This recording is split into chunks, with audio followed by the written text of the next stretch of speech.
Hello and welcome back. Today we've got a game in Zieten, the Tier 8 German Battleship, and the game that you're watching was actually my first in the ship, which I didn't really think I was going to be sharing, but here we are. Now, before any of the action starts, we may as well talk about the ship, and my build is also going to be shown on screen too, but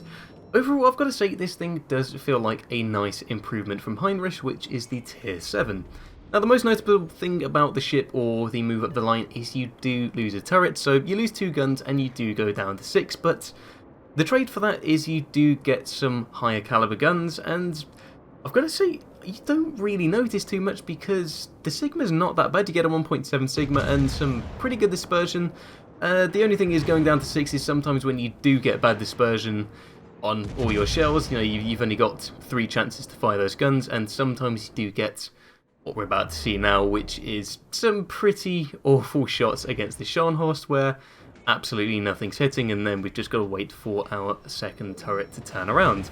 Now, I think the main upgrade going up from the Tier 7 to the Tier 8 is definitely the range, so with a full secondary build on the Heinrich,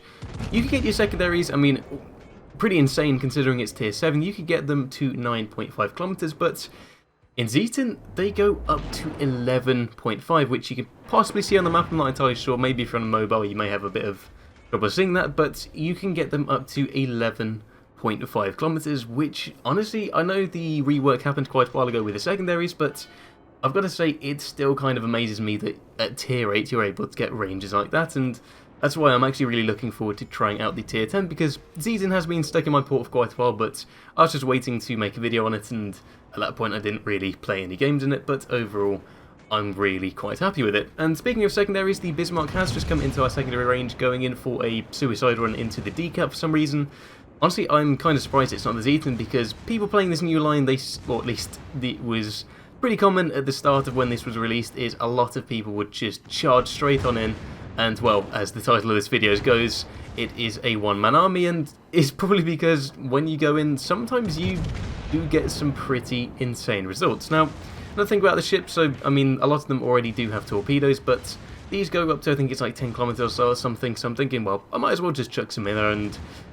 only after I realised, oh right, the Bismarck was turning, but it's just one of those things, you may as well fire them off, especially if you've got something which is coming towards you, like this Bismarck is. However, going side on, and with me, a Scharnhorst, Sinup, Flint, and a Farragut, which is probably also going to be dropping some torpedoes, all going for this Bismarck, they are not going to be lasting too long. As you can see, half of their HP is already gone, and we are already up to 71 secondary hits, because we've now got the reduction for our secondaries firing for that long. Now, of course, the torpedoes coming in from the Farragut are going in, but unfortunately they did get knocked out by the Bismarck just before they got hit themselves, and got them down to a very nice 2000 HP, where we got them on fire and managed to confirm the kill. First kill of the game, and already 103 secondary hits, which is very nice.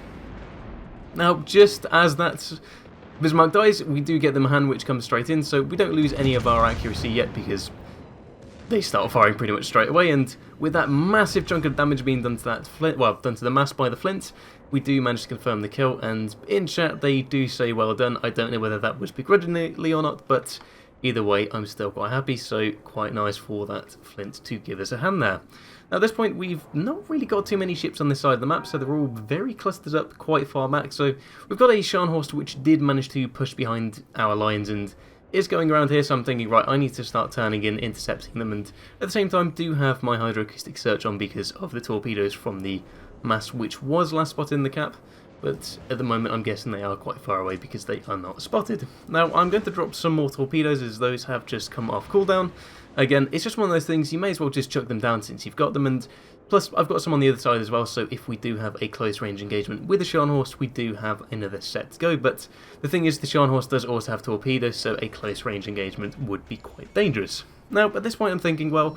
I've got some support from my Flint and Scharnhorst, and plus there isn't really too much here. I might as well start pushing in and, well, pretty much trying to test the cap just to really cement our win. So I'm thinking, yep, might as well go straight in. The Scharnhorst, they may take some torpedoes here if they turn there, but surprisingly enough, that's why I was sort of holding my shot on the Colorado, because they actually came through the other side and pretty much did the opposite of what I thought they'd do. But even so, we managed to get a shot on the side, and you can see there sometimes you do get quite unlucky with your shots, and Since the Scharnhorst did start returning fire to the Flint, I do tell them to get back, and I do just start pushing forward to mainly take some of the heat off them and hopefully do a decent amount of damage to the Scharnhorst, and you can already see that these secondaries are starting to pop off. Now,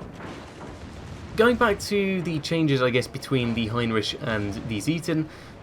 the main upgrade is definitely just to the range, because in terms of the quantity of secondaries, there really isn't much of a difference. And the same thing with the actual caliber as well. I mean, the main 150s, that's all the same, and I believe actually on Zieten, the 150s, they do less damage, but I was looking between the stats and it does appear that the shell velocity of the Zieten's 150s is a lot higher than Heinrich, so it just means you're going to get your shells on their target a bit early, so probably getting a bit more damage because of that. Now, the mass has just got into our secondary range, and they are starting to sail away, but I do have them focused by my secondaries, and you're probably going to be wondering why I'm going side onto this Scharnhorst, because it's going to be such easy damage for them to get. Now, the reason I'm doing this at the moment is, well, as you can see there, we also have Colorado, and I'm thinking I'd rather take a side shot from a Scharnhorst because they've got much lower caliber guns. They've got the same caliber as the Warships, so I'm thinking I'd rather have them doing 8,000 damage to me rather than being side onto a Colorado, which is going to do significantly more damage. And plus, while the Scharnhorst came back in, I'm assuming they wanted to get some torpedoes off. We did manage to knock them out for our third kill, and we are up to 109,000 damage, leaving pretty much the Colorado, Zieten and Mass on this side of the map. Now, at this point I'm thinking, right, the Colorado is going to be turning into that island, and the Zieten also has my side there as well, so I'm now trying to angle as best as possible where I've got, I guess, both ships sort of angling, but thankfully the Sinup, which has gone through the strait, has managed to knock out the Zieten, so I can now fully focus on going for the Colorado, and I'm thinking, well, since they are probably going to be popping out the side there too, I might as well try and drop some torpedoes just in case we get a lucky strike whilst we're capping this point.